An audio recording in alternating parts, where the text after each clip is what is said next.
Bianca Umali pinalabas sa publiko bilang Sangre. Ang pagtatapos sa Encantadia 2016 ay ating nalaman kung ano ang kanilang bawat taglay at ano ang papel nila sa kanilang pelikula. Pero sa pagtatapos ng Encantadia, batid natin kung sino ang kanilang bagong kalaban. Ito ang kakambal ni Cassiopeia. Ngunit noong October 23, 2023, pinalabas sa si Bianca Umali ang gaganap bilang anak ng Sangre Danaya.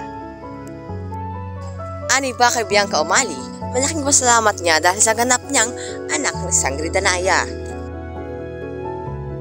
Noon pa man daw habang manonood si Bianca Umali, hangad niyang gusto niyang magiging si Danaya. Ang aktres na si Bianca Umali ay naghanda na para sa kanilang shooting bilang anak ni Sangre Danaya. Sa interview sa 24 Oras Chuka Minute, malaking pasalamat niya sa producer, writer at director ng Encantadia. Dahil sa noon daw ay iniisip na niya o hinangad niya ngayon matutupad niya ang mga pangarap niya. Todo support naman ang mga Encantadia 2016 kung saan gaganap si Bianca Umali bilang anak ni Sangre Danaya.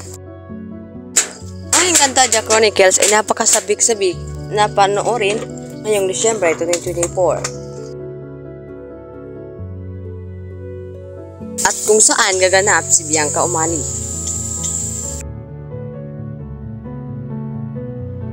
At ang tanong, sino kaya makakasama niya sa bagong Encantadia?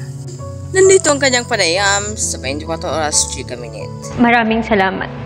No other words.